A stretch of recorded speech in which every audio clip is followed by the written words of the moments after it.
Welcome to the ABA and PT podcast, where I interview scientists and practitioners from the world of precision teaching and behaviour analysis and share their journeys of how they found their way to the science of behaviour, as well as their discoveries through the use of the Standard Celeration chart. I'm Mandy Mason, a scientist practitioner in Perth, Australia, impacted by my daughter with autism, who caused me to knock on enough doors to find my way to this extraordinary field. And I'm on a journey to share how precision teaching and the use of the Standard Celeration chart can change the world and make it a better place to live. I'm managing to combine my two great loves of sprinting and working with kids and still getting away with it.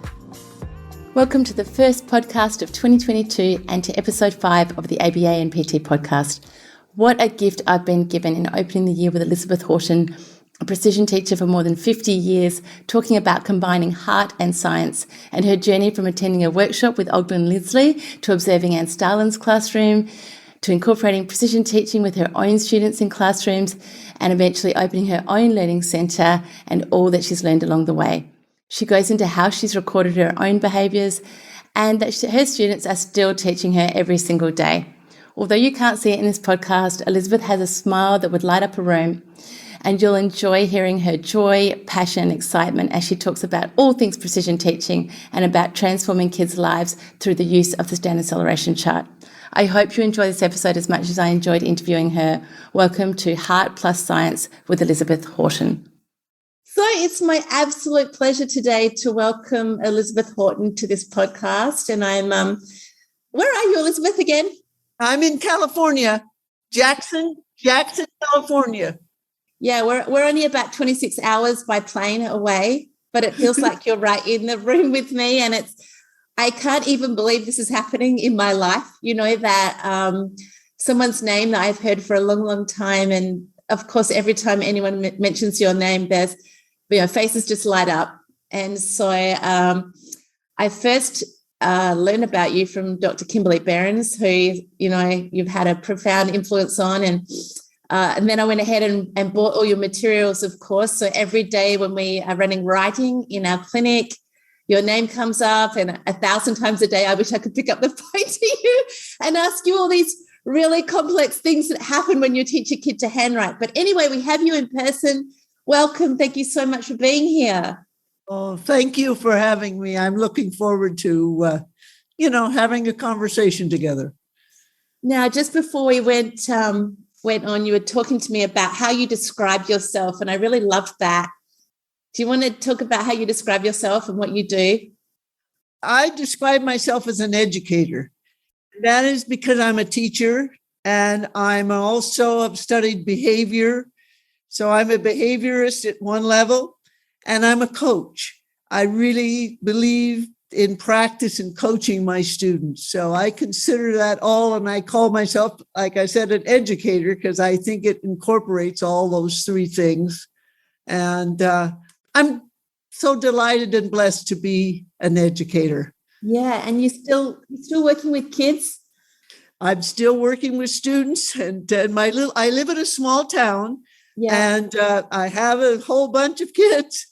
But I only take a few, and especially now during COVID, because I clean up in between. So I have a little bit of a waiting list, but the people in the town, they appreciate me. And it's been wonderful to make a change in the lives of so many students that their whole family. So I guess you have students that you worked with from a young age that you still have contact with? Oh, yes. Well, one of the students, Terry Harris, who I worked with years ago, who has cerebral palsy, yes. He and I give workshops together, and he's a counselor and has his master's and everything. And so I have contact with families. In fact, just recently, a most wonderful thing, a message was on my machine, and Dr. Fenderson wanted me to call. And 20 years ago, I saw his daughter and son when I had the Learning Center in Napa, California. So anyway, I called him back, and he and his wife proceeded to thank me for helping their daughter who had learning issues, and their son who we accelerated, and how my name still keeps coming up at their household because of what we did for their family. And I'm amazed that, we're able to really make a difference in the lives of so many youngsters. Yeah.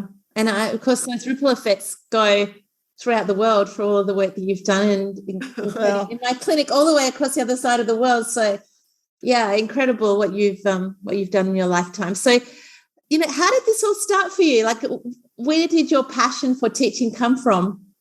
I think it came when I was a student, a youngster. I had trouble learning to read, and I had been as I call it, my hear channel, my auditory system was not intact, and my visual system, which I'm lucky to see today, I had been in a gun accident, which I won't go into the detail, but it really had affected my sensory input.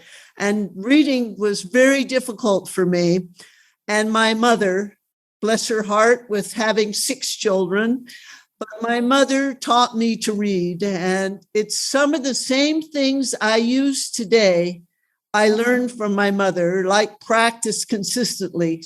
Every day she practiced me. She involved me, letting me decide what stories in the book that I wanted to read.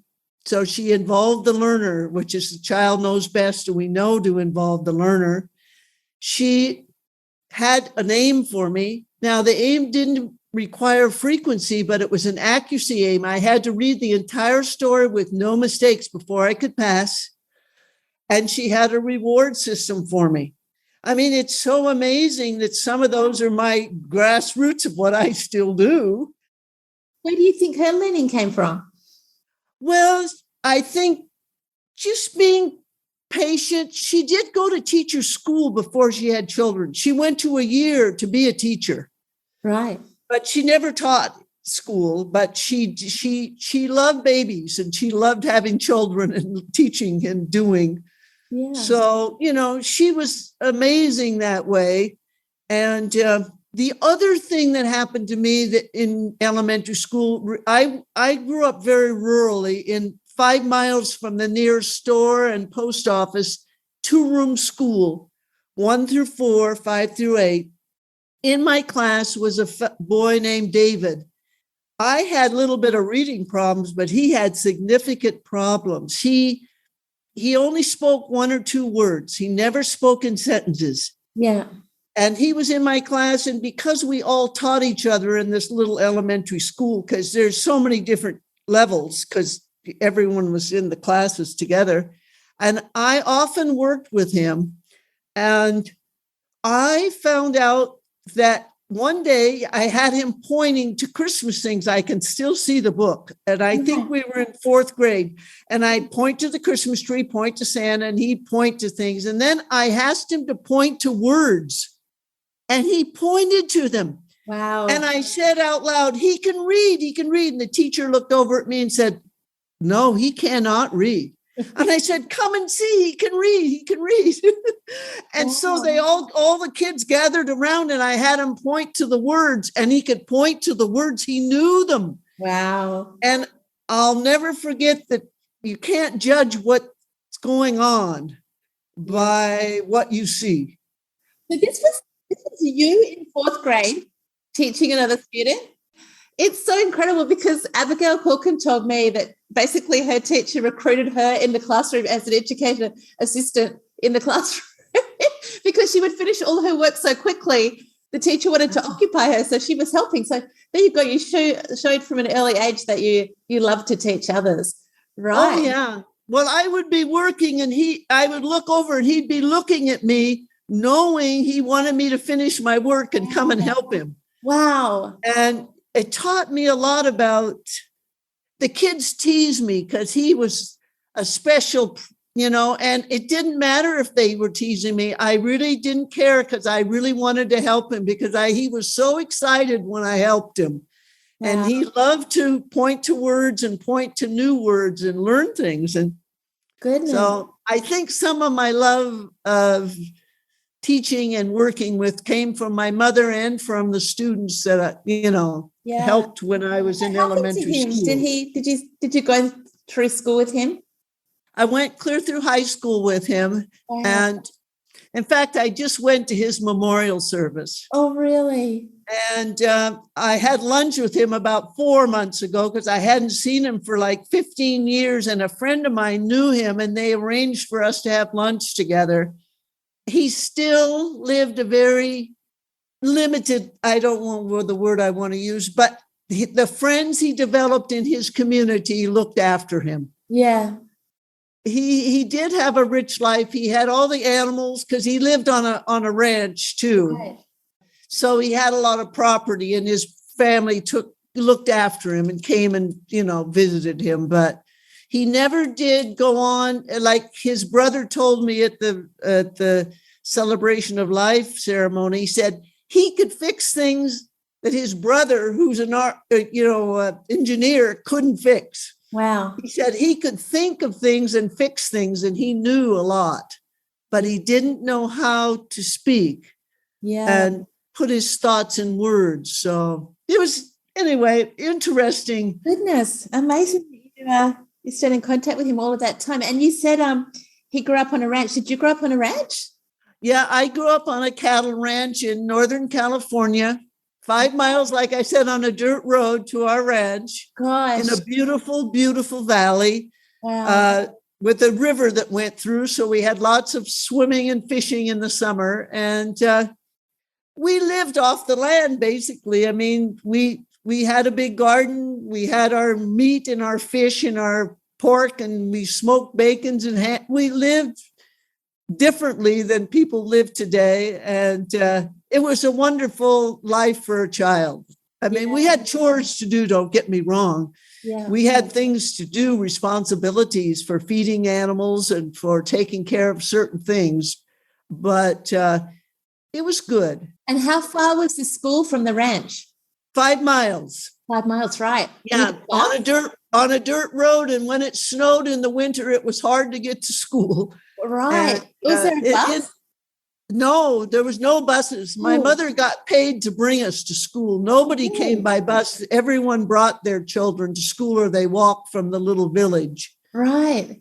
And where did you fit in the 6 kids? What number were you? I had 2 older sisters and then 3 younger. In the 6 of us, there was 1 boy. He's just younger than I am. Right. And did any of them go into teaching? No, yes, my sister. I have a sister younger than I am who's a teacher, a precision teacher too. Oh, is she really?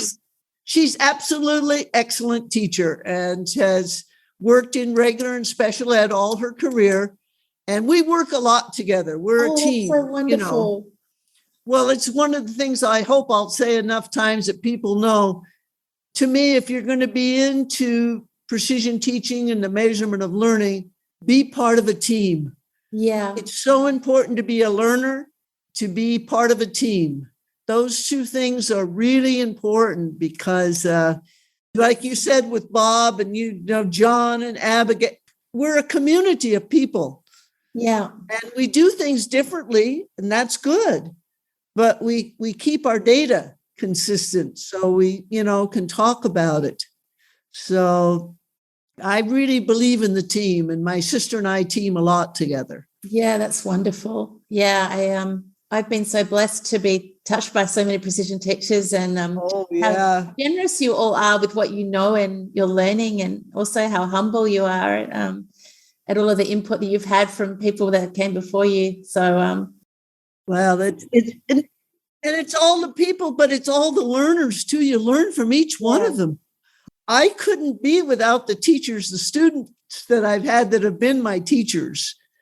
Everyone I work with teaches me something, it seems like. I mean, I'm always amazed by, this is a whole new thing, Yeah.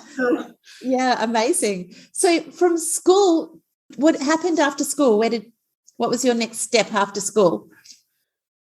Well, mainly growing up on the ranch, we did chores and things, and we played a lot. We played a lot of games in the winter, especially after school, and just hiked, fished, enjoyed nature as much as possible. Yeah. And it was good. But my mom did teach us a lot of games. I think games are really important. A lot of my learning sessions, I start with students with games. Oh, really? Like what sort of games? Like Blink. Blink is called the world's fastest card game, and it's a wonderful game. And the kids learn discrimination. And I broke it down, and they get good at discriminating first, and then I have them practice, and then we play the game.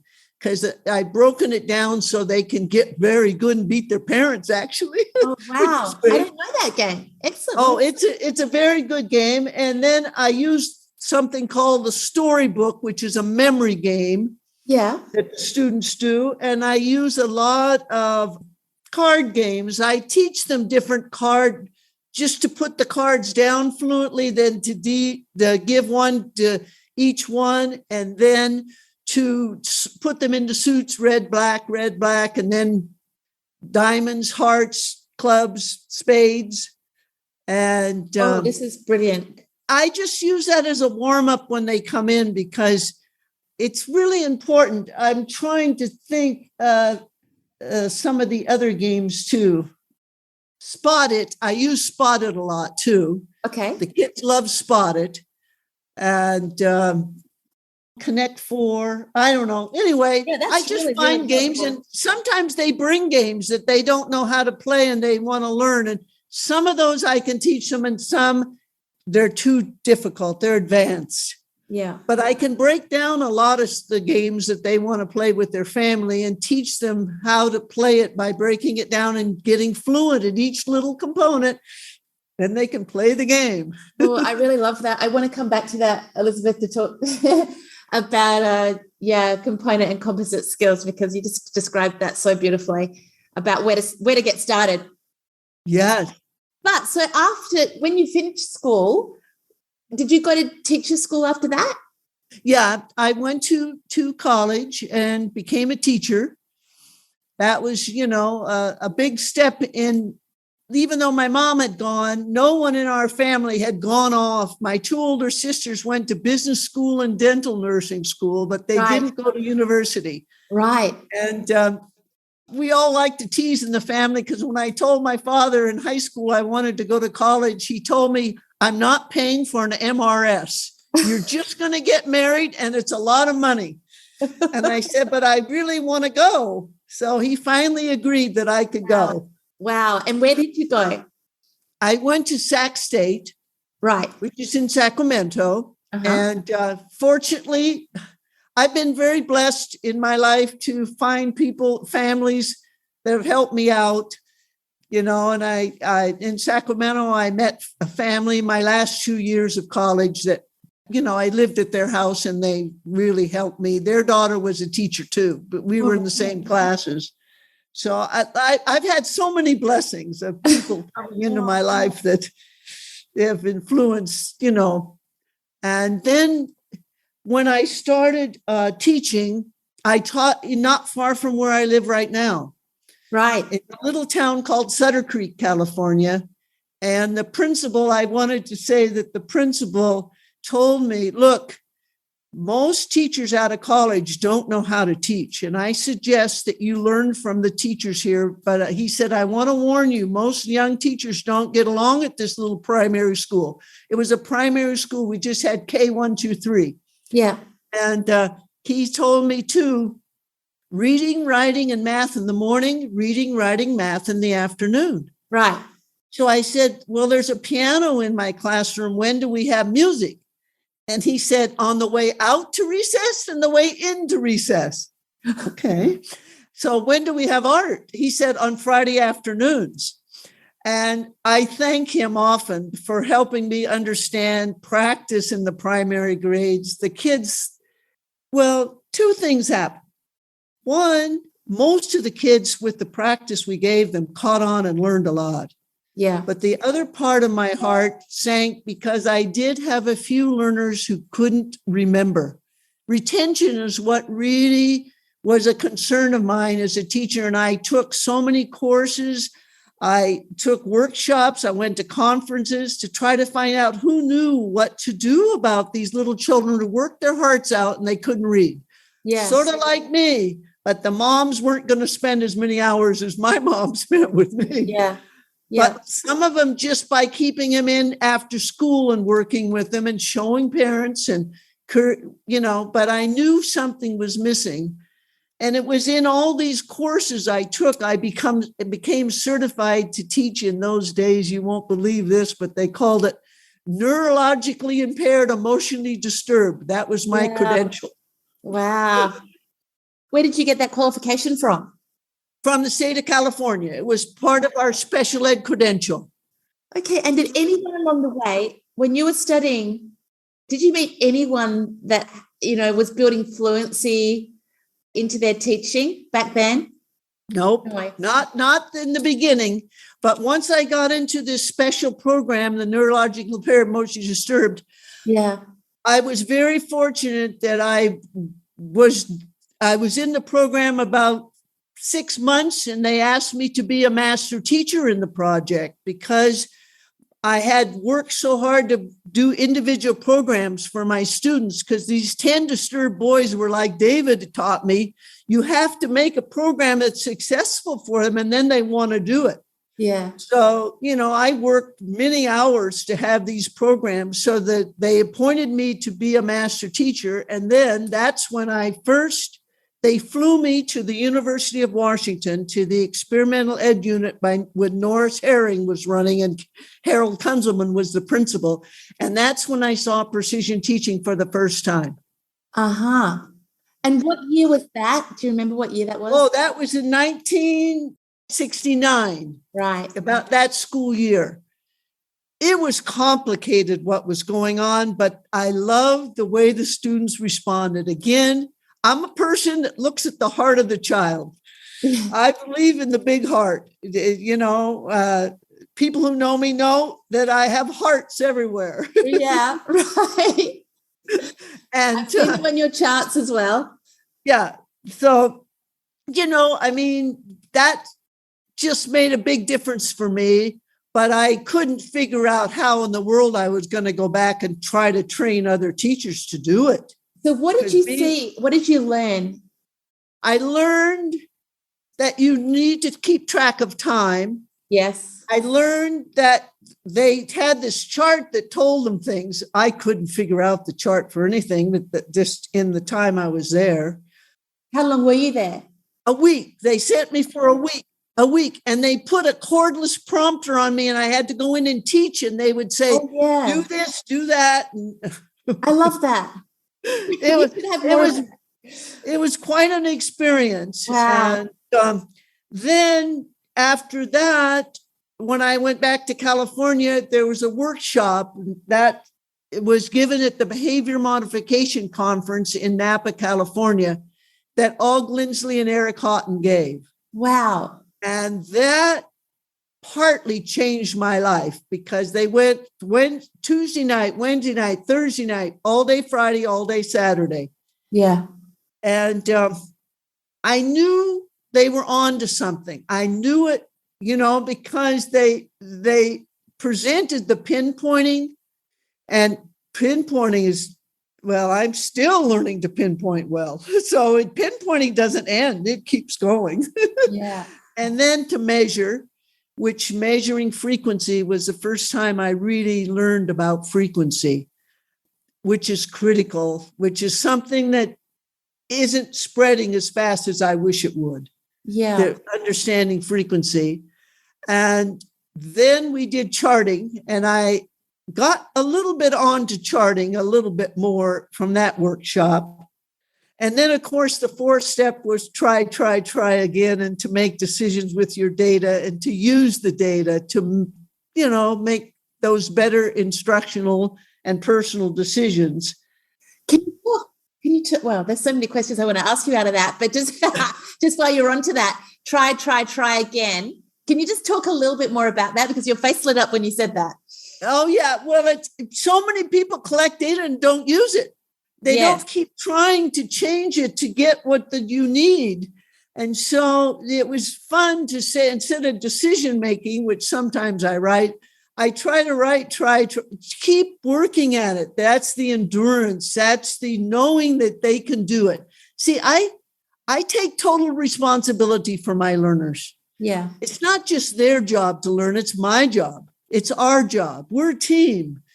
And so, it really makes a difference that we partner together and that we keep trying. They have to keep working at it and I have to keep working at it. So that always makes me feel kind of lighter about the data when the try again. Keep going. So you go to this course, you're opening your teaching practices, well, to behavioral science really, and charting. But back then, so this is, what year was that? Was this around? This is in 1970. So was the chart around then? The chart as it? Oh yeah, they had the behavior. Yes. So it was called the behavior chart back then? It was called the standard behavior chart. Then it went to standard acceleration chart. And now my good friend Clay Starlin, who's, been a precision teacher for a long time, in his new book, I'm quite sure he's calling it the standard learning chart. And that's what my parents love, because they'll ask me, can I see that learning chart? Yeah, right. They're not going to ask me, can I see that standard acceleration chart? Yeah. I mean, it's not a word they use very much, but learning, they want to see the learning chart. Yeah, okay. Wow. So how did you take the next step? So you've learned to chart, presumably through this workshop. You're still in the classroom at this point? Yep, I was a consultant for the big federal project that sent me to Washington then. Yeah. But the next thing I did after meeting Og and Eric is I went to Eugene, Oregon, and saw Ann Starlin's classroom of second graders. And that was the moment, it almost makes me cry. Oh, that's the moment that I knew I was going to become a precision teacher, no matter what it took. Because those little children, a couple of them could chart. And they were doing timings from the child with the least amount of skills to the most. I went up, I'm doing better. I saw the light went on when I saw it being done. And I encourage everyone that wants to be a precision teacher or learn about it to go see it, experience it, do it, but go see it too, where other people are doing it. That's what convinced me, was that classroom. How did you first meet Anne? How did you get an introduction? Well, she was a student of Eric Haughton's. Right. Clay Starlin and Ann Starlin were both students of Eric's. So that's when I met her. Eric suggested that I go see her classroom. Right. Because I said, okay, I see all this and how am I going to do it all? I wanted it, but it seemed like a lot of pieces to kind of put together. So what did you see in the classroom? Because, all of my learning comes from one-on-one instruction. I've taught direct instruction in a group, but tell us what you saw when you got to that classroom. Well, I saw involvement. Yeah. That was a big thing. And I saw the kids feeling good about what they were learning. I saw a beginning understanding of the skills and what students needed to do in order to progress to the next step. Yeah. You can't just keep moving them. Oh, here's a group that learning to write their numbers. Oh, they're learning to do addition and then some subtraction. But what is the sequence and how well do they need to perform, which is a range, it's not a number. Yeah. So that they can really retain it and move on to more difficult things. And they had grouped kids into similar type skills, or how had she arranged her classroom so that she could do that? Well, she had all the charts up on pegboards in the back so the kids could retrieve their charts. Wow. And then she went around and charted, and then the kids that she had taught to charted, helped other kids chart. Wow. And once I taught children to chart, the chart was mine forever, because I taught my second grade class how to chart by breaking it down. Yeah. You got to know the days of the week, forward and back. You have to know 1 to 10 forward and back. And then you have to learn to estimate between 10 and 20. Ooh, because it's an estimation. There's no line. Yeah, there's no lines. And the kids would pass charting from 1 to 10, and then they'd get 15 per minute or more, and then they could chart from from 1 to 20. And then they would get that, and then they'd chart 1 to 100. And they passed it just like they would pass going from math facts, from sums to 5, sums to 15, sums to 20. So I taught them to chart. And in the end of the year, I still had one little boy who struggled with charting.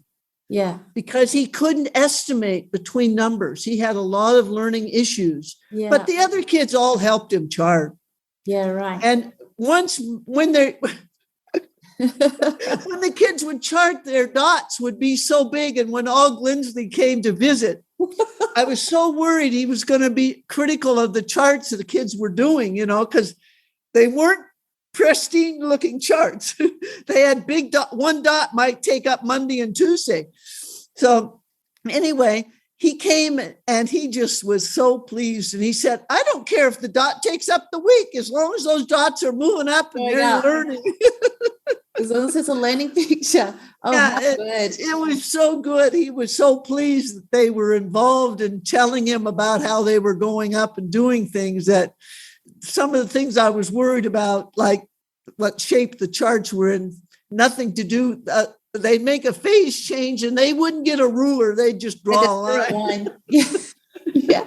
But I'm really pleased that I was able to teach individuals, groups, classrooms. I've had a lot of different experiences with different disabilities too. And we had a medical doctor come to us when we had the Learning Center. And he taught me never to be afraid of whoever's coming in my door. Yeah. What are their strengths and needs? When he came, I thought he was coming to complain about his daughter, because she had come to us and we had done a wonderful job with her and she was doing so well in school. And so they had stopped her coming. And then he came and the office person said, well, Dr. D is here to see you. I thought, oh my goodness, he's going to complain. And I thought, we did everything I knew to do. And she was doing so well. He came in and I said, well, what can I do for you? He said, I want to attend your center. Wow. Well, what can I do to help you? So he described to me, he had a photographic memory. Yeah. But he could not distinguish I and F for two vowels.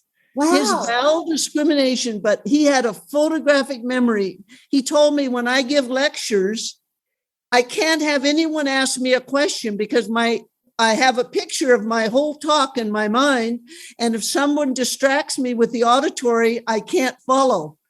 God. So we had to really work on his auditory system. He did amazingly well. But he would tell me once in a while, oh, I did really well because I visualized it all. He'd say, I have to keep that turned off when I'm over here. Wow. But he'd gotten through medical school and...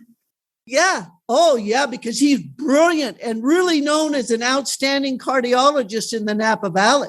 Wow. That's why I was so stunned. But it doesn't matter. You can be very, very, very bright and still have your different pinpoints or different systems that aren't working as well. Yeah. And he taught me so much, more than I ever taught him. He taught me, I'll tell you. Wow. And, one night though, I'll never forget one night that one of his teachers came to me and said, something's wrong with Dr. D tonight. And so I went and found him. I said, what's going on? He said, oh, I've been up for 2 nights doing surgery. I'm so exhausted. And I said, please go home and come back when you're rested, because your charts, look at your charts. They're all dropping off, Yeah.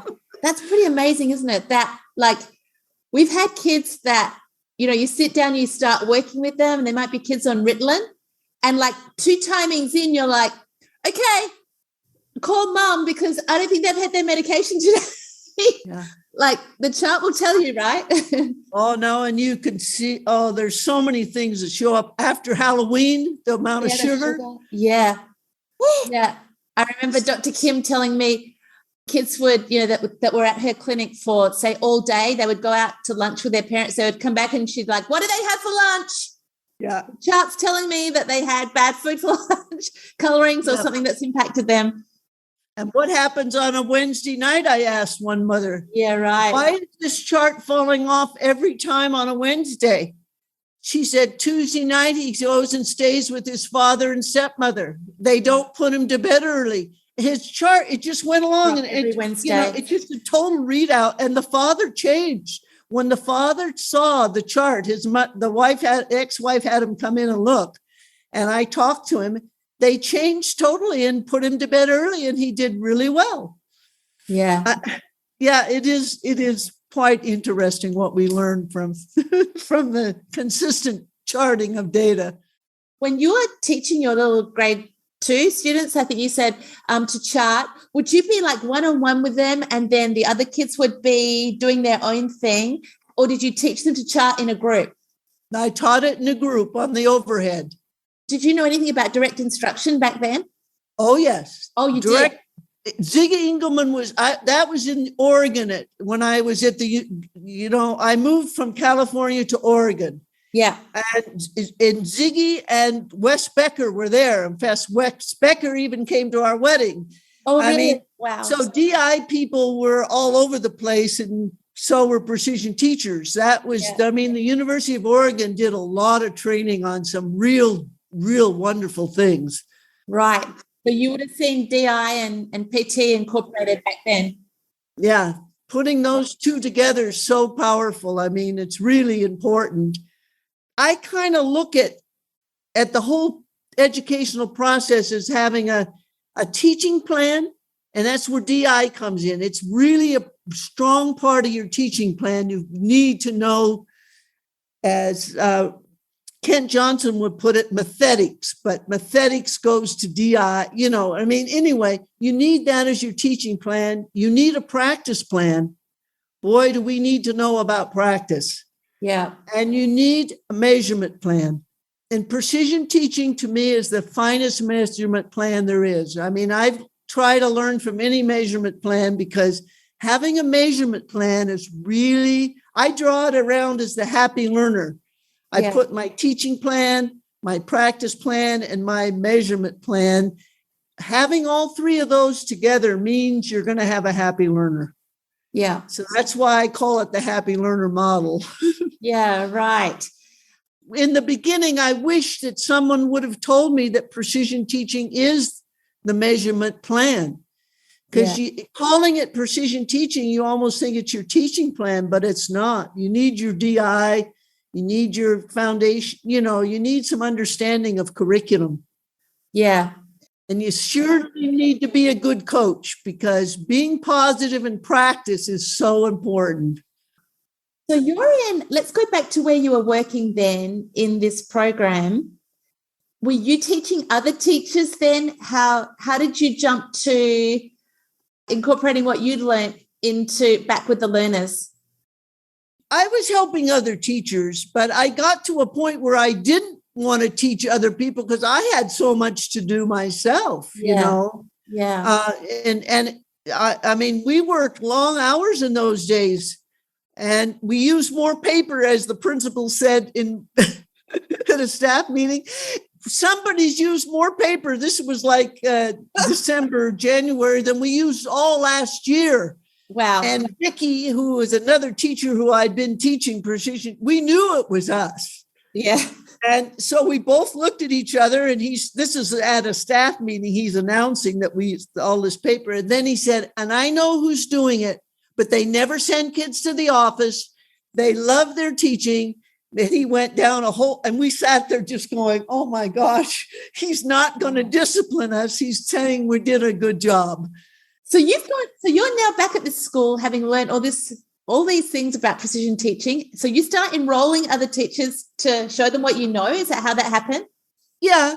But when I moved from Oregon to Washington and then to Toronto, I used to say, I'm not teaching another teacher. And Linda House, who I'll never forget, she came over across the hall and she put her fist down on my desk and said, you're going to teach me this precision teaching right away because your kids are doing a really good job. Right. But I eventually started working on a support team with teachers in Hastings County in Canada, Because once we moved to, anyway. So how did we get to Canada? We missed a big step here.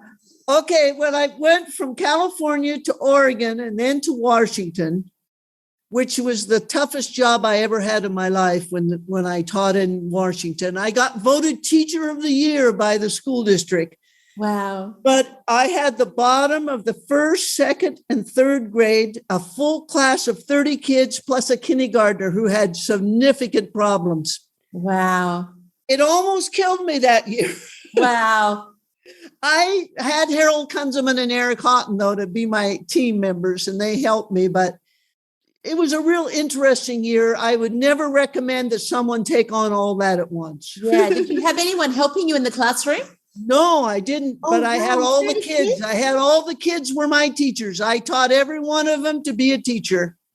And this was a real low socioeconomic area too, because I used to take the kids home with me. These kids had free breakfast, free lunch. It was a school where kids really... Wait, you took the kids home with you? Yep.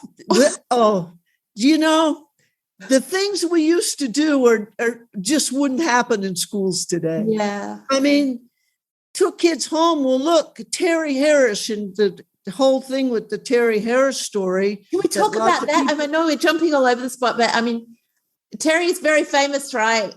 When did you first meet him? With Terry, I spent a half hour after school with him every day for 2 years. Wow. Now, where would you ever hear that happening in a public school? No. But he needed individual one-to-one because he could read and he'd keep up orally, but he couldn't move his hands. And right to write. You know, he couldn't write. And we had to go through all that stabilization and working. And I couldn't do that in the classroom. There was no way. He needed one-to-one. So this is a big love of yours, though, isn't it? Writing and handwriting and all of that. Oh, yeah. Because of Terry, mainly, he taught me so much about it that. Yeah. Like, how did you learn the gross motor and fine motor coordination stuff? Did you teach yourself that? Basically, I did by watching Terry Harris. Right. Observation skills. His hand was like this, so they told me to guide his hand. Yeah. But I couldn't hold on to his hand. He kept, because of the cerebral palsy. But I watched him with a paintbrush. He brought that straight paintbrush down that stroke without moving. Right. Oh, man, I started having him paint. Then I put plasticine in a cookie sheet, and he could stick it in and hold it steady. So I had to keep discovering everything he could do that was even near the movement I wanted. I had to accelerate it and develop it. Yeah. With the same time with the paintbrush, I decided, we need to have a sandbox so he can put his pencil or the back of a paintbrush in the sandbox and steady his arm. Right. Would you believe that the school district within a week had a sandbox in my regular classroom? Because we had a team of people when his mother was, I wouldn't use the word attack, but when his mother came to the superintendent of schools, she was upset about what was happening with Terry. Yeah. And so the whole board, the school board, she went to the school board, the superintendent, to everyone. And they wanted to make sure he was going to be successful. So when I needed something like a sandbox, boom, it was there. Happened. Yeah. I mean, that doesn't happen very often in schools either. I could wait a year for something to get requisitioned and put on my desk. Yeah. So this is a lot of this that you're talking about is shaping, and like who influenced you in terms of the behavioral component on learning these skills? Because you were an educator as a teacher, you learned precision teaching, but then learning to the two shape people that influenced me the most in understanding the breakdown of it was, of course, Eric Haughton and Harold Kunzelman. Yeah. I mean, Harold was amazing contributor to precision teaching. And Eric Haughton, he knew to get from elements to tool skills to what we call foundation skills now. Yeah. He knew how to break things down and teach you to observe what it is that they can already do. And I really believe we still do enough, even me once in a while, build their strengths and their needs. But don't ever forget, what can they do? Get that going, get it going, and get it up there to a level where they love it and it gives them energy and feels good. Then address their needs too. Yeah. I just can't say enough about that it brings you back to motor a lot too. Yeah. This is where someone like Jonathan Amy, and who's doing a lot of motor development, is really fantastic in his analysis of breaking it down. And I'm learning from him too. When he does something, I tend it or I watch it because I want to learn more motor. I knew some gross to find for Terry, but I'm not real good at the gross. I mean, I can learn more is what I'm saying. Yeah. Yeah. Well, I'm so lucky that he is supervising me right now because, I work with some really high need learners and I want to learn that piece as well because those little kids that they need a lot of hours and they have to sit in a chair and engage in a lot of, work. And if you don't have their bodies, in good tact, you can't, they're not successful in pointing to stimuli or moving in the chair or engaging with you. Or he's an incredible soul, but you only have to mention your name to him and he tears up. So yeah, he loves you dearly. There's a lot of hearts going around right now. Yeah, no, that's right. I just wish I could, I had a camera, I could just look at your journey and all of that learning undertaking. So obviously at some point you and Eric got to know each other very well. Oh, that's right. That's right. How did that happen? I mean, you are a precision teacher in your own right, but you also obviously went on a journey with Eric. And how did that occur? I think we were both seeking knowledge and learning, and he thought I was an outstanding teacher, and I knew that he knew so much more that I needed to know. Yeah. And so we were a great team.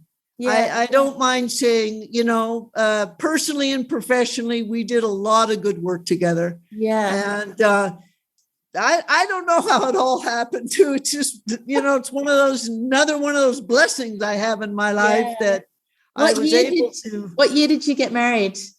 In 1971, I believe.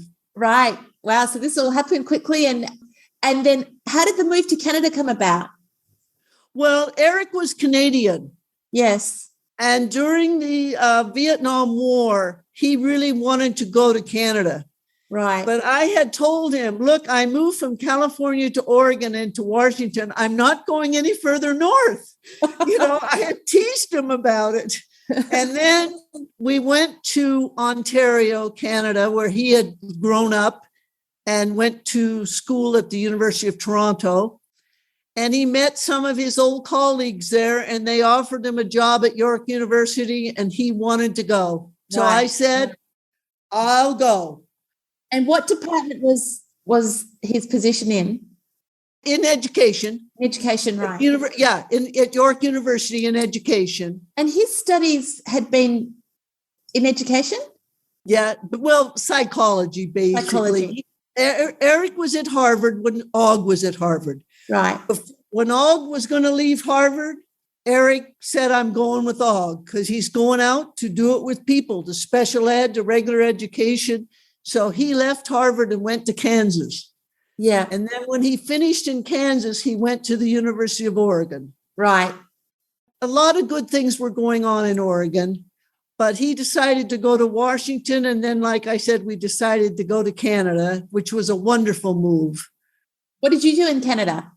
Well, I got a teaching job, teaching some kids with some significant learning problems, but it was very, very good. Again, he was teaching at the university. Of course, my classroom was constant visitors. Oh, right. Wow. Everyone wanted to see it. They could hear him talk about it. And so I had a guest book. My students would have whoever came in sign the guest book and welcome them. And, because I had older students. They were 4th through 8th grade students. In the same classroom? Yes. Wow. But they had learning different disability, they were a special ed class. Right. And like what sort of class size was that? Yeah, I think I had 15 students and I had an assistant too. Right. And but what was amazing is these kids had played games and weren't doing a lot of academic things the year before I had them. Yeah. And then when I started with them, we got, of course, into academics. Yeah. And it was great because, like I said, people could come and see students using actually what we were doing. So were you developing your own assessments? Like how were you deciding what to teach? My own assessments from knowing the basic skills, breaking it down to what we called tool skills then, or elements, breaking it down and finding out where they were. I mean, the first dot on the chart tells you where to start. Yeah. If they can even do it or not, or what the behavior is. So we developed really a lot of our own. Even when I had the private learning center, even now, I do a few standard subtests, but I don't use standardized tests very much. Yeah. But some of them give me a good guide. And some are timed now, and that helps if they're timed. At least it gives you a frequency along with accuracy. Yes. But the best guide is just to see what they can do on any skill that you want them to do, from reading words to saying sounds to doing phonemic awareness to just breaking each of those down and starting with whatever benchmark you can start with. I sort of start where they are and break it down. I don't want them to think I'm just doing easy things. I want them to see where they are on their grade level too. Even if I only get accuracy on their grade level, I like them to read at their grade level. Yes, right. Because it's a point of where they are. So these 15 kids that you have, like of all different presentations, was it just academic deficit or did they have language deficits as well? Yes. And some of them would be on the autistic spectrum now. Yeah. But we didn't have that spectrum then. That diagnosis, yeah. But the kids were amazing. I mean, here's little Lee, a little Jewish boy that I had, who had finally he had a bar mitzvah, and they invited me and my husband because they said he never would have had it if I hadn't been his teacher, because I told him we got to practice all this beautiful things he had to say. It's like a song, and it's, I had no idea what it was, but I helped coach him and showed them that he could do it. But Lee, at a presentation once to parents, I used to have the kids present on the overhead. They said, "How come you time?" And he got up on the overhead and he wrote his name, Lee. And he wrote it so slowly, it seemed like it was going on forever, finally L. And then he wrote it real fast. He said, "That's too slow. This is too fast. Look at my name now." And he wrote it just perfect. Oh, wow. The whole thing, the parents were like, "Oh, so was I." I went, "Oh my goodness," because he wanted to demonstrate too fast, too slow, and just right. And, but the students, they can all learn. That's all I know, is I haven't met anyone that can't learn, but I have to go where they are and I have to bring up their strengths.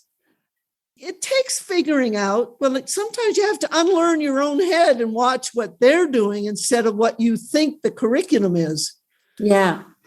Was this in your teaching career, was this a struggle because a classroom or a school will have a curriculum that they're attempting to teach or like wanting to incorporate with the students, and you have to go back and go, "But I want to teach them to fluently turn over cards or learn to chart." Did you ever have any challenges in explaining to the school that No, I'm very blessed during the time I mainly had school. Then, of course, for 15 years, I had my private learning center. But I will tell you, when I decided to go back to teach to double my pension, when I had the learning center and I was getting to the age where I wasn't going to run the learning center forever, because that was a big job. Yeah. Wonderful job, what we did. But I lived on 5 hours of sleep a night. Yes. I had all those employees. I had all the office people. I had all the students, the programs, the assessments. It was wonderful. I wouldn't have missed it for the world. It was wonderful. But I decided, okay, if I go back to Canada and teach for 2 years, I can double my pension. Yeah. I went back. I could not do it. Really? My sister, who's a teacher, said, "You've never quit anything in your life." And I said, "This is not a healthy place for kids or for me." Yeah. They have the guide. You're supposed to be on a certain page, doing a certain thing, I'm sorry, they're individual people. Yeah. So I just told the board was so nice to me. I have to say again, they offered to me to be a consultant. I said, I just want to teach first grade. I just want to spend 2 years in first grade. But within 3 months, I had resigned. Really? Wow. Because I said, I'll work the rest of my life doing what's good, but I'm not going to put myself or these students through what's not right. It's not. I knew too much. That was all. It's so hard because I know exactly what you're saying. Like, we'll have kids come to us for math, and I look at what they're learning at school. Like, they're covering complex concepts like fractions in 1 week. And the parents are like, "Can't you just start teaching fractions?" And I'm like, "Your son can't add." And it's so hard to watch these kids struggling at school, knowing that at the end of that year, they're not going to have mastered any of those skills. No. And it just disappears all that time. All that time. It's so hard. And parents are like, "But we want you to move them on." And I'm like, "I can't, because your son can't add." It's so sad. Really, it saddens me. It saddens me when we know what we know. Because So what years did you run your center? In 1989 to 90, whatever, I guess around 2000. Yeah. And where was that? It was in Napa, California. When Aug told us to go private. Yeah. Aug said, "Go private." So I said, okay, I'm going to try this. Well, my husband, Eric Haughton, had died. Yeah. So I was in Canada and I decided, look, I'm going to go back where my family is in California, and I'm going to go private. I'm going to try to have a learning center. It's a dream. And it was, like I said, it's the parents that sold it. The kids and the parents sold the learning. I didn't even have to advertise after once we got going, because people told people. Yeah. And I'm still friends with people in the Napa Valley. And my old office manager, she said to me not long ago, she said, "I'm so glad I worked for you, because I never walk down the street and people aren't thanking me for working and helping their children." She said, "Thank you for me." And that was all one-to-one. We tried a few groups, but it was one-to-one. Let's get them caught up fast. Let's get them back in the classroom doing what they need to be doing. That was our philosophy. And how did you start? Was it just you? It was just me when I started. Yeah. And my sister, who's a teacher, lives in Napa. So she knew people to introduce me to. Yeah. I spoke at the Rotary Club. I spoke to the principals of the school district. I just went around and took every opportunity to tell people what we could do. And then a few people came and they told other people. And it was amazing how fast it grew. And then it was actually Pat Lindemood from Lindemood Bell who told me that you should see students 4 hours a day, 4 to 5 days a week. I'll never forget when she told me on the phone. Yeah. And I said, "Oh, no one's ever going to pay me that much money to see the kids that many hours." Well, I was dead wrong. Wow. As soon as I started telling people, "Look, let's clean it up right away. Let's not let this go on twice a week for how many years to get them caught up. We can do intense," and people took kids out of school and sent them to us. Yeah. I was amazed by how important intensity is if you really want to clean up something in the hear channel or the see channel or the language, I really recommend people do as intense as possible. That's all. It's sometimes it's not. And right now I see most of my students twice a week. In the summer, I see them more. Yeah. But you see the difference on the chart, right? We had this little boy whose mathematics was so slow, and then we do an intensive enrollment for 2 weeks, and you just, the lines start going up, and then parents go, we just want to come twice a week. And I have to say, it's not fair on him to only be practicing twice a week unless he's going to be doing his own flashcards at home, right? And practicing. It's just not fair on a learner to expect to be able to make improvement on just a couple of hours a week. Yeah. So here you are. So then you have to start employing and training people. And oh yeah. And we did wonderful training with our staff. And we had graduate students from the University of Texas and the University of Reno. But Elizabeth, you keep saying we, but it's really I, isn't it? It's always a team. Yeah. If it wasn't for Carl Binder, oh my gosh, I couldn't have done it without Carl. Okay, in fact, how did you meet Carl? Carl was at Harvard, and he was a grad student, and he worked with Og and Eric and B. Barrett and a whole team of people. And when I said I was going to start a learning center and I was still living in Canada, Carl flew up and helped me make a whole business plan. Wow. Of what I was going to do. No, it's I'm always a team. It's we. Yeah. I have picture of Og and Eric up in my classroom here. And I always say it's we, because sure, the details of it all, you do it, but you need a team of people. Yeah.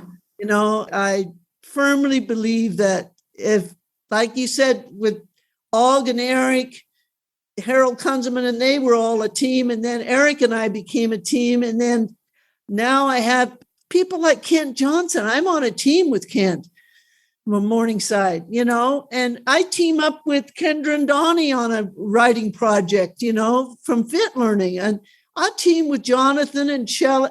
I like to work with people. Yeah. So you had your learning center until 89. Yeah. And what did you do after that? After I had the learning center, and then when I closed that and tried to go back to Canada, then I just came here to where I live now in Jackson and started tutoring students and trying to write programs to help more people. Like one of my parents that I helped her son right here locally, she's on my case, and we're writing a program called the Learning Coach Program to try to train just parents to do the basic. Yeah. So, I've been seeing students and writing programs, developing more curriculum, which sometimes I get published and sometimes it's all in these binders. I have tons. I'm sitting looking at you, and there's just hundreds of binders behind you. And there's more beside the other side. There's more in the garage. Yeah, wow. How many students do you still work with? I have 5 students right now. Wow, that's a luxury, right? Yeah, it's a lot, and I love it, and they're all very special to me. And one of my students I work with on Zoom, only one. I've been working with Roby. He's a young man on the spectrum since 3rd grade, and he's 25 now. We Zoom once a week, 2 hours. He's just a great student. He's learned so much. He texts me and sends me pictures all the time. And he actually lives with us in the summer now when he comes up here. He's never been away from his parents except to live with us. Wow. And his mother had to go away one summer, and she said, I'll have to take him home. And I said, do you think he could stay with us? And she said, he's never been away from his dad and I, but let's try it. We tried it. Ever since, he's been staying with us, and he does really well with us. He's learned a lot. We've learned a lot, but yeah, it's just enough to keep me busy and interested in what's going on. You also do a lot of consulting too? I do some consulting. There's a lot of young people doing really good consulting now, and I try to get people to team with them, because I used to go to Minnesota and Wisconsin. I used to go a lot of places, but I'm not as keen to jump on airplanes anymore, with all my stuff, you know. But there are young people that are doing really good work, and you just have to find who your team's going to be, who matches you. Yeah. We don't all match everyone. I mean, I learned that through just trial and error. But there's a lot of different people doing very good work. Yeah. Who are those people? For the people that are listening to this podcast, who are some people that they could reach out to who are consulting and offering help? Well, certainly, if I was learning brand new, one thing I do is go to Morningside Academy. I go there anyway just to get a fix. I love going to Morningside. I feel so good when I see those students learning. And Kent does a wonderful job, and Andrew and the staff there for the summer program. Certainly reach out there. Yeah. There's all the Fit Learning people. There's Amy and Liz, Octave. They're doing a consulting group. They're a group that could help anyone. Yeah. Clay Starlin knows tremendous amount. Carl, Clay, but they aren't doing as many consulting things probably now. But Jonathan, Amy, Shelley Yike with her whole group. These are just people I'm in contact with. Yeah. There's lots of people doing very good things that like Danielle in her, oh gosh, I got to remember. I can put these in our resources so people have contact. And yes. Of course, there's Facebook groups and everything. So many. You can just go on Standard Celeration and tell what you want to learn and see if you can match someone to the kind of learning you want to do, and then see if you match. You know, again, if you don't, find someone else to work along with. But as you know, they're so willing. I mean, I just see it as so many people are willing to help each other. I think as it's been explained to me is that many of you were influenced by Og and by Eric and others, and you feel blessed to have learnt from them, and you want to share what you know and impact more learners in that way. So, yeah, I've been just overwhelmed by how willing people are to help and not make you feel stupid in the process. Because as you say, when you first start to learn precision teaching, there's a lot to know. And you say that you're still learning even now. Oh, yeah. You know, just the other day, I thought I'm learning what Og taught us, the child knows best. I turned it to the learner, because especially when I had a medical doctor, I don't want to use child, you know.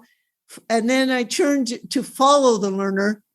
And I was trying to count how many decisions I allow Mason, my student, to make on his own, from not me making them, but teaching him how to make decisions. Do you want to do it again? What's your aim for today?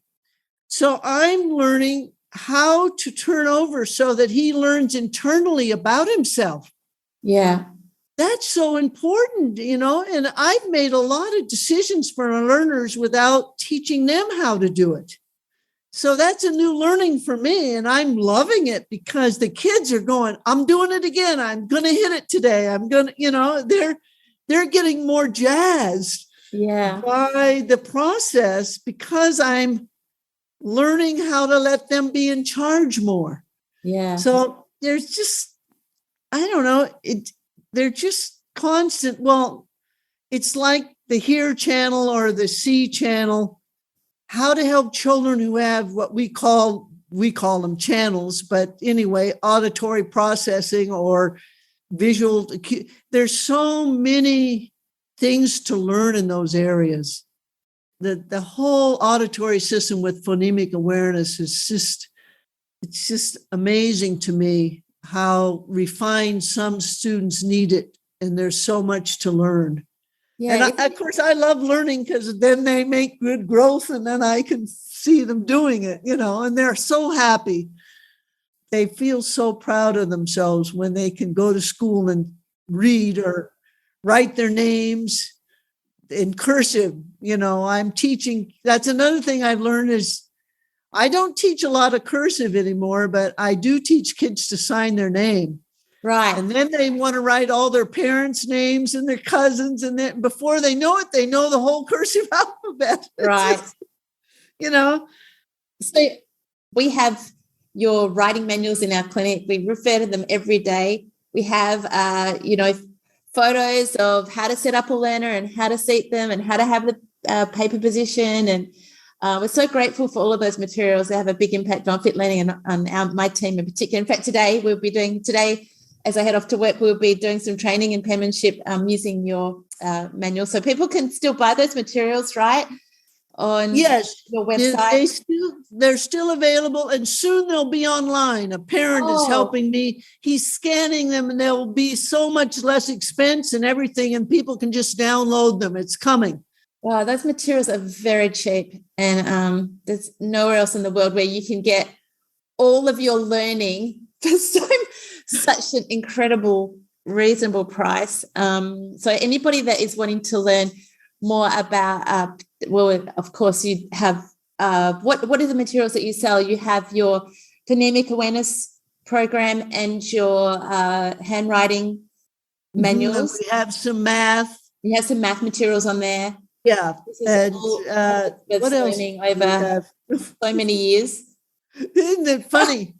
Phonemic awareness. I think that's math foundations, handwriting, and the phonemic awareness.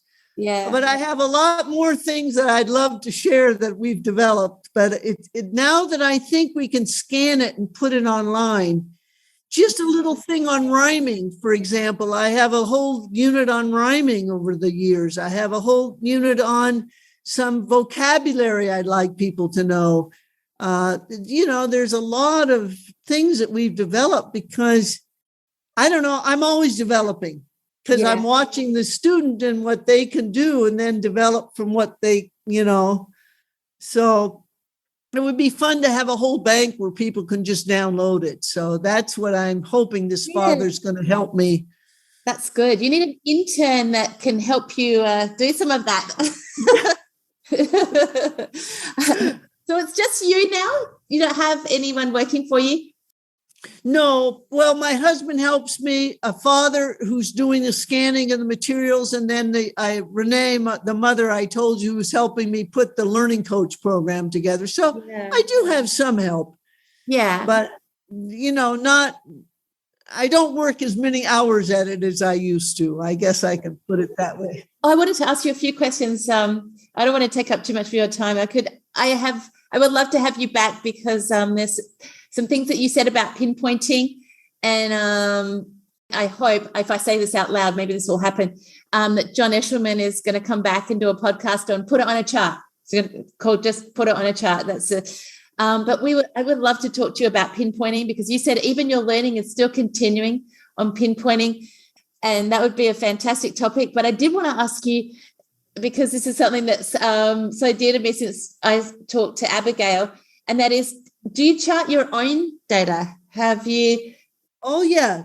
I chart my steps during this whole pandemic, with the COVID and all. I've been writing. I do a think right every day of my gratitudes. Oh, I just do a minute. And I'm always between 10 and 15. It's really helped me. And it just takes a minute to do it. Yeah.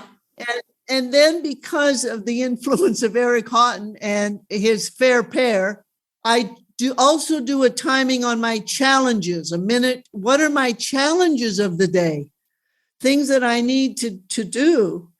So I keep track of those. And do you chart them? Do you still pencil and paper chart? Yes. I'm totally a pencil paper chart person. Well, the computer and technology is in my way. I'm not as smooth with it as some people are. But I personally found that a lot of people who put data on the chart electronically don't look at it and use it. Try again. They don't make enough decisions. Yeah. There's something about putting that dot on that paper.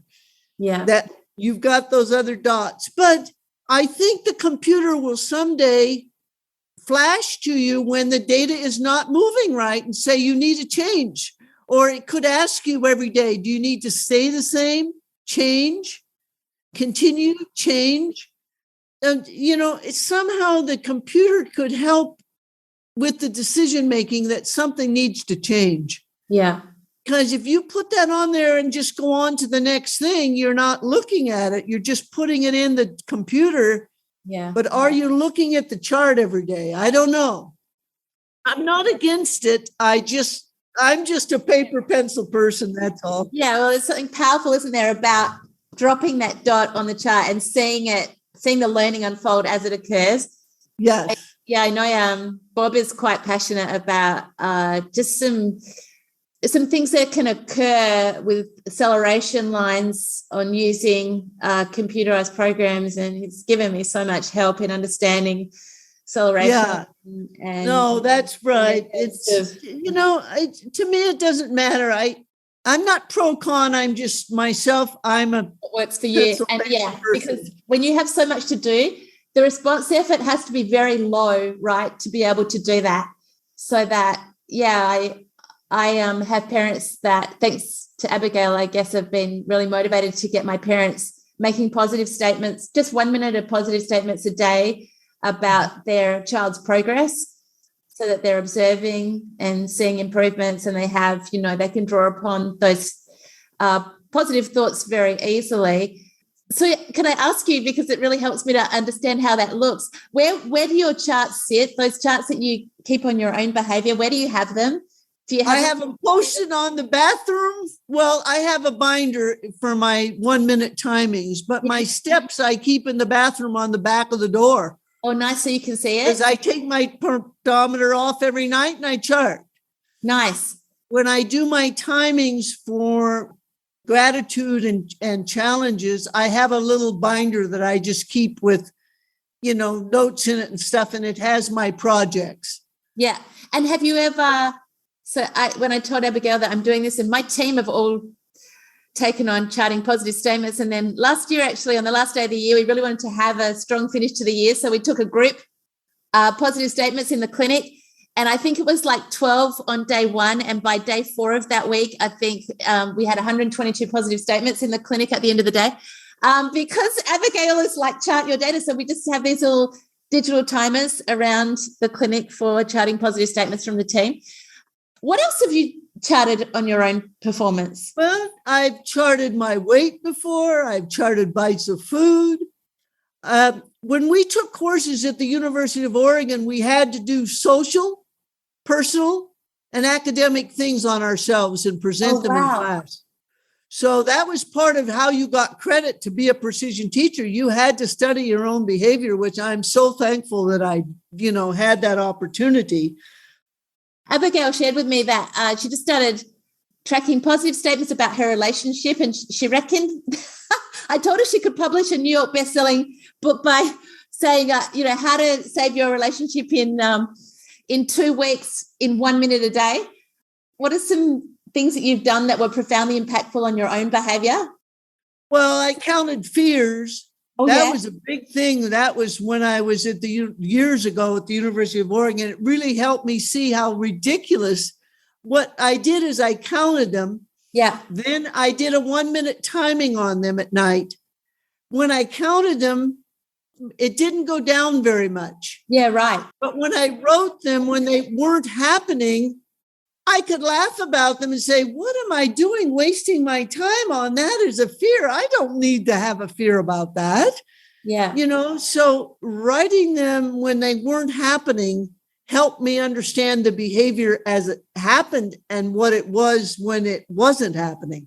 Yeah, right. That was a big thing for me because coming from a sheltered sort of small townish thing and going out into the world, even when I went to university, I was nervous to be around a lot of people in the city. I wasn't used to navigating the bus system, the taxis, the people, I grew up where everyone almost knew everyone.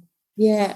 And you hardly if a stranger was in town, you knew it was a stranger. All of a sudden I'm in the city where there was all these strangers, Yeah. So those fears that you would write down there are thoughts, that you would write 1 minute a day about what was occurring, or what sort of things? I would just write what the fear was, like driving when people are speeding, a stranger smiling at me made me fearful of whether they want, I would just write those down. And would they be relevant to that day, or they're just general thoughts to the day, yeah. During the day, yeah. Yeah, that was really good. Letting go of tension was something I counted for a while. Just feel tense, let it go. I wore a bead counter. Great. Where did you get that bead counter from? I have a picture of Abigail with her bead counter.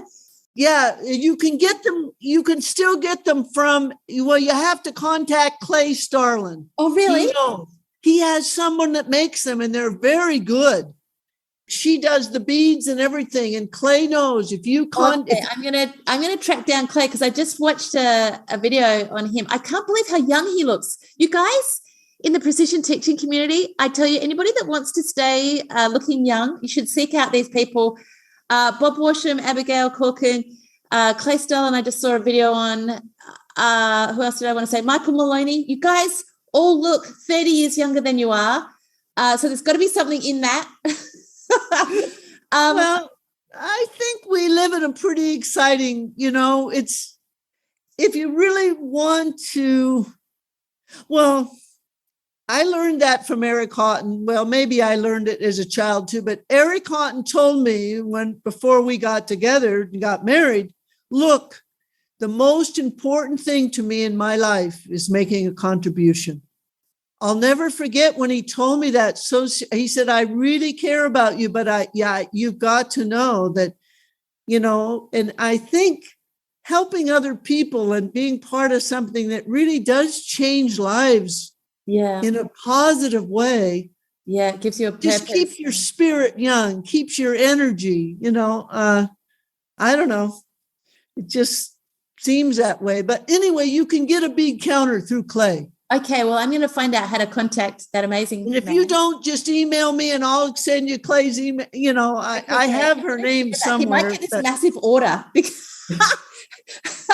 I wonder how he makes them. I'm so interested to know that, but that's really helpful. And so many other things you said. There's so many things. And when I had my business, I counted all kinds of things. Yeah. Money in, number of telephone calls per day, it's important. You can, I knew when things were flattening out before it happened. Yeah. Like when the drought hit California years ago, and I had the center and the Napa Valley was short of water for all the grapes, my data went flat for my students growing, and it had been growing and it went flat, and that was fine. We just cut back on things, and then when the drought was over, it took right off again. Yeah. It's amazing what you can follow with your data. Yeah, that's right. Because there's a lot of obviously use of social media and all of those things, but very few people keep data on all of this money they're spending on marketing and advertising and those things. So that's a good question for you then, because behavioral science, there's a lot of things that can be improved or bettered, or the world can be a better place by the use of behavioral science. So as I look at your beautiful smile, it seems to me that you still remain hopeful about the ability of precision teaching and behavioral science to impact people in a positive way. Do you have anything to share about that? I do feel hopeful. I do feel, though, that the hope, to me, one of the hopes is that the parents will take more responsibility. The schools are not going to take as I see it from the 50-something years I've been involved in education across the United States and Canada, the parents need to take on the responsibility of the basic education of their child. Now, they don't have to do it all, but they have to make sure the kids that I see getting it are the parents that are, and I mean, even in schools where it's real poverty too, the parents who are involved, they know when the child is learning or not learning or doesn't want to go to school or whatever, but they need to be more involved. But I know we're learning a lot. We will know more. It will become more automated electronic chart, electronic this, that, modeling, you know. Yeah. I don't know how all that's going to look, but it will happen. And I believe we will, like I said, as a society and as parents, I think of parents, because somebody has to be responsible. And parents are great. I mean, mothers used to come to me with all kinds of questions. And I'd say, go visit the school, go see what kind of program. You'll know if your child belongs there. And I tell you, when I gave them confidence, they knew if it matched or if it didn't match. I said, you're going to know, you're going to feel it. You're going to know that it's the place for your child to be, or you don't want them to go there. Yeah. You know, but I think if we said, you know, here are the basic educational things that K-3 students basically need to know. Yeah. I mean, my niece just came to visit. She's in 5th grade. She's as bright as can be. She can organize stories. She can organize plays and video it and have all the kids here making up plays and things. Her handwriting and her spelling are atrocious. Yeah. I mean, how could it be that she could be so smart? And I wouldn't have known that except she borrowed one of my books and wrote a story. Yeah. But I didn't look at it till she was gone. And then I looked at it and I went, ooh. So I want the kids to have the base. Yeah. You know, then I want application. I want good thinking skills. I want them to have all this. Making up plays and doing all this production is great. But come on. I want her to be able to get that right early, right? Because otherwise you have those kids that come to you in year 5 practicing all of those errors along the way. And yeah, I see. No, it's got to be K-3. It's the younger, the better. So what you're saying is parent education early to pick up these skills, you know, when kids are still in pre-primary and observing what their kids are doing and understanding those component skills. Yeah, and that's right. And, you know, we can, in my opinion, in precision teaching, as far as public schools and whole classrooms go, we need to go to monthly checks. That's what we did at the Catholic school. I worked at a Catholic school consulting for 5 years. Yeah. A father who we helped his children who went there, he paid me to go there. Yeah. The school never paid me. He did. Wow. Anyway, we did monthly checks. And then we took the kids that weren't making progress monthly and gave them daily. It made all the difference. And not everyone needs one-to-one. Not everyone needs to chart every day. They need to practice every day. We know that. I mean, there needs to be practice on basic skills, but only those who have learning differences or some niche that we need to address need one-to-one, and they need it, as we know, more intensely than once a week or twice a week.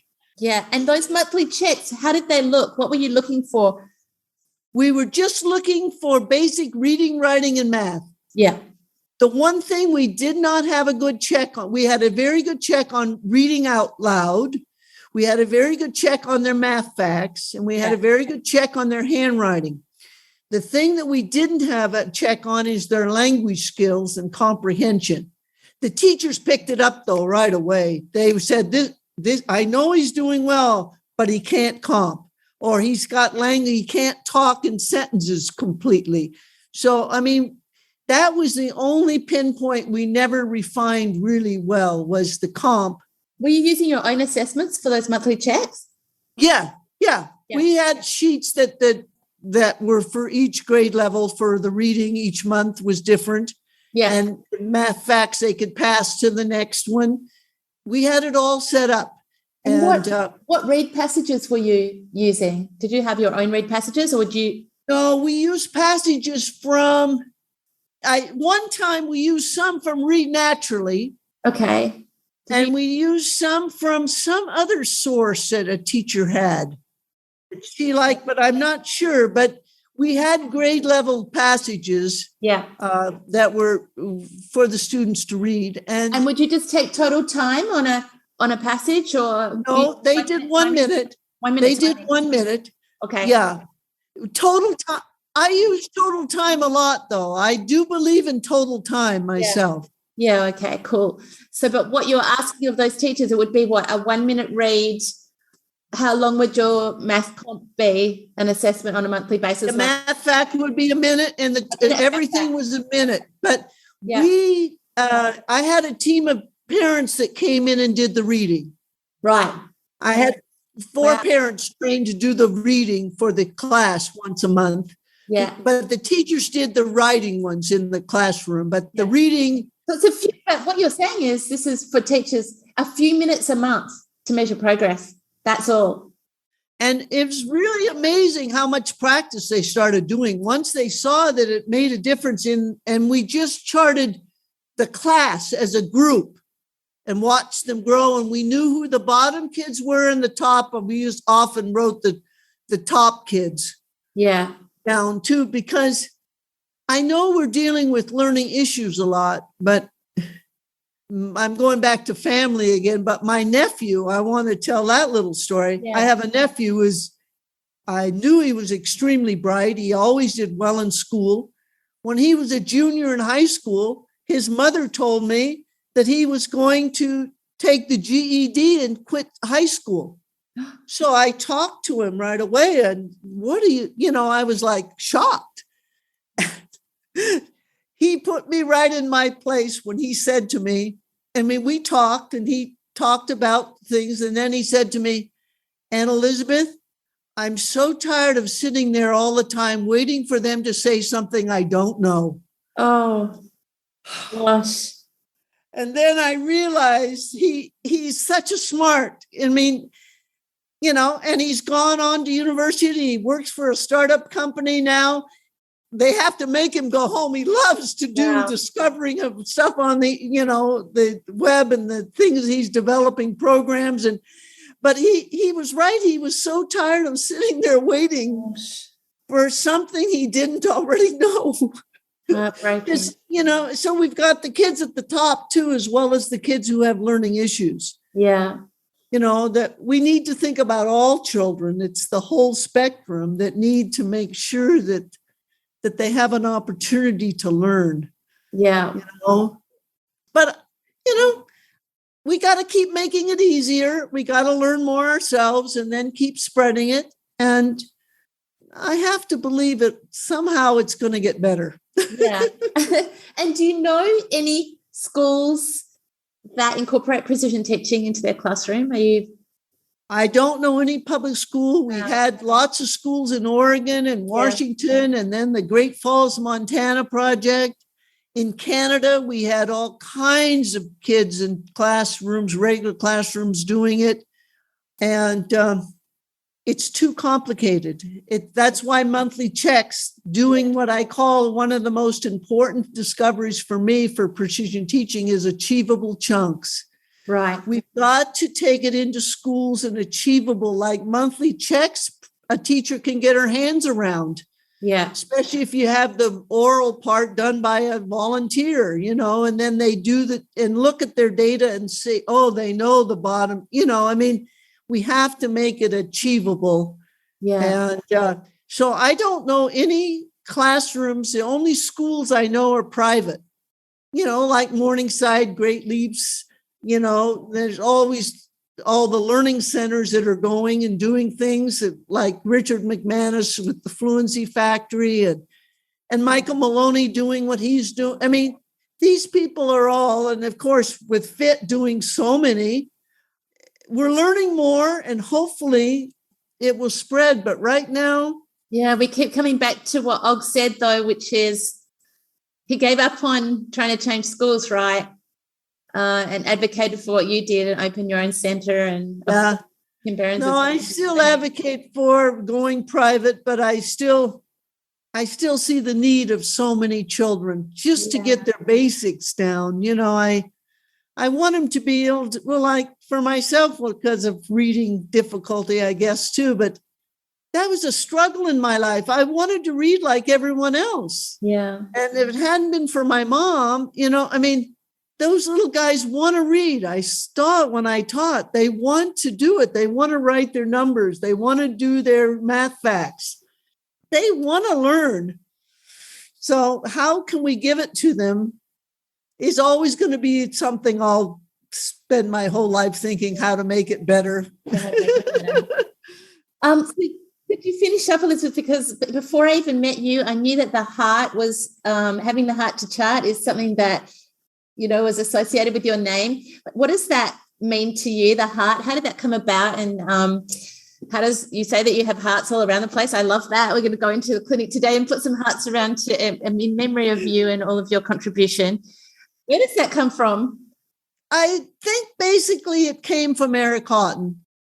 Basically, he wanted to make sure that the care was there before the science.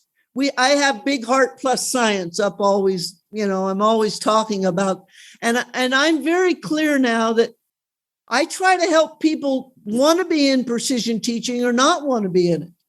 And I start with the big heart because that caring is really important. I don't want someone doing timings. It's like go and stop. We use please begin and thank you for our timings because we want to be gentle and supportive.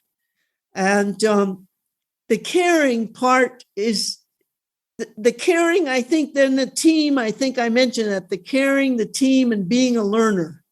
Yeah. The heart, when you're a learner, you do have a heart. You kind of understand not learning and learning, both of those. So I really want people to have the big heart before they get into our science. The science, yeah. Because it can be a pressure. Of course, the chart will just go flatten down. The kids pressure and they won't go anywhere and they give up anyway. Yeah. Really, but still, I want the joy of it. When Og Lindsley, when he came to the Learning Center in Napa, well, I was nervous as could be. Anyway, he came and he sat quietly a whole day and watched the students and the teachers, and he didn't say anything, and had lunch and he didn't say anything. And I, what's going on? Anyway, after that evening, he said to me, "This is a wonderful learning place, and I want you to pay your teachers more, and I want you to pay your students because they are working so hard." And it took me about 6 months to how to pay the students. I knew how to pay the staff more. And I said, okay, I'm going to try to make more money. I can cut my advertisement because the parents advertise, and I can use that money to pay my teachers more. Yeah. So I cut down on certain things and paid the teachers more. And how to pay the students. Well, I had a real hard time with that because to me, you learn because you want to learn. Yeah. But Og was right. It took me a while to come up with the learning bank analogy. Right. That's how we put down everything they accomplish. Yeah. If and so we keep track of their learning bank, and they get a check at the Learning Center. When they had 20 things, they got a $20 check. Right. And from me. And the funny thing about that, by the way, is my bookkeeper came to me once and said, "Something's wrong. All these checks aren't being cashed." Wow. I looked at the check names and it was all students. So I started asking. They framed the money, the first money they ever made. The kids didn't want to cash the checks. They put them up in their wall in their bedrooms. Oh, wow. They were just having a certificate. They didn't want the money. They didn't want, they wanted the accomplishment, but still, I use it today. Kids only have to get 10 things now, and I give them a fresh $10 bill. This is when they've mastered a skill? Yeah, when they've mastered a skill, it goes on their learning bank. Well, I would say mastered a skill or accomplished a name that's, sometimes they finish a book. That doesn't mean they're fluent at their grade level, but that book, they're ready to read at that level. So I make it individual for each one. I at first I had a bank that everyone needed to do because I wanted the basics, but now I individualize it. Yeah. And it depends what, in the beginning, I let things go on the bank easier. As they get more sophisticated, they help me decide what goes on the bank. I'll pass my sums to 5 and my sums to 10 and put it on the bank. Or I just want to put my sums to 5 on the bank when I get, to AIM. So I do more individualizing with the bank now than I used to. But, Og was amazing in saying that to me, because it is good. I mean, the thing is, it's like when I said my mother gave me rewards. My mom made me a box of fudge when I passed a book. My mom was so amazed that I took the candy and gave it away to my friends and my siblings. She thought I would keep it. And when I give the $10 to my kids, a lot of them buy flowers for their mom, or they'll buy something for their brother. It's not like they're selfish with it. I find that so interesting that lovely. They're proud of it, but they don't possess it. They think about other people. Sometimes kids will say to us, we have a little store at the front, and they'll go, I really want to take this for my sister. And I'm like, but you worked 6 hours for that. They work 6 hours of work. They're like, no, I definitely want to give my sister these stickers. She'll love them. And I think that's so beautiful. Yeah. Yeah, no, I do too. But it shows that the accomplishment is in their soul. Yeah. That's what's so beautiful about precision teaching and having the kids get their foundation solid. It's knowing that they're getting better. Yeah. Like even our, most profoundly impacted kids. Well, my daughter, among that, she knows what her aim is on everything. She can even tell you the date she passed programs and what aim she hit. And, she's very in touch with her own behavior and her own learning. And it's so exciting for her to hit aim on something or retain something. And she gets points for that, but she's very much in contact with her own performance now. So, and you can't get that when you tell kids 1% correct on a program. You can't get in contact with your own behavior in a meaningful way. No. Well, look, that's such a lovely, I've taken up 2 hours of your time. Can you believe that?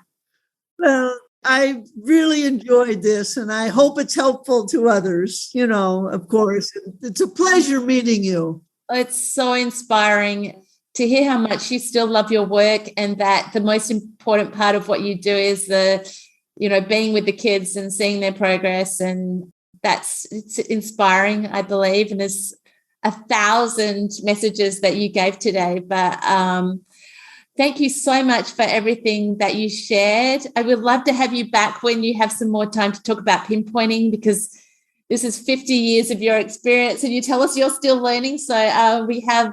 No, pinpointing is so important. It's the first step too in precision teaching. And boy, it's a lot. And I'd love to talk about it. So let's do it.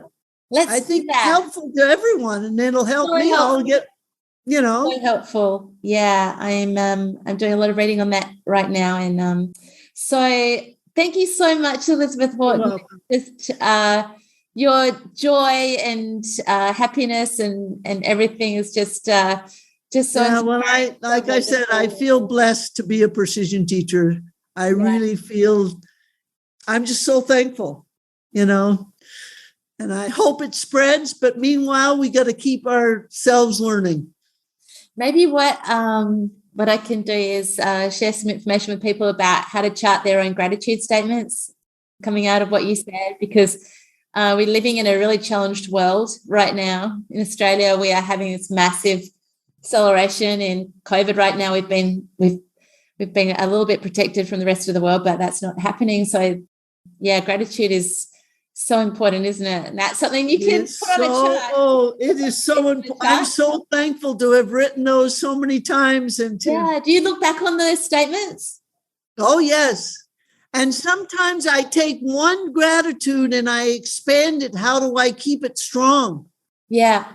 So I kind of take one and expand it, because you want to keep your gratitude list, and you want to keep those things important. And you can, when things get stressful like they are with COVID, it's hard sometimes. It's hard to grow, especially in relationships. Yeah. Something that Abigail gave me is write down the nice things that people say to you and keep them close at hand. I think she she wrote down one of the things I said about her, and she was going to keep that next to her to remind herself of, her ongoing work and contribution and dedication to the field. So I'll share that with everybody. I know this has just been such a blessing to my listeners, and I've been so encouraged by Bob Washam to reach out to you. He's just said the most beautiful things about you as a person and as a professional and as a teacher, and contributed to this field. And yeah, thank you so much for your time today. I feel really emotional of having spent this time with you and being able to share this with our audience. So bless you for everything that you have done and continue to do, and the number of children and learners and people that you have reached through your work, even across the other side of the world. And well, I'm very blessed, and like I said, it's a we team. I've had very good people help me, and I want to help others. Thank you so much. Bless you. Yes, we'll see you again. See you again. Bye now.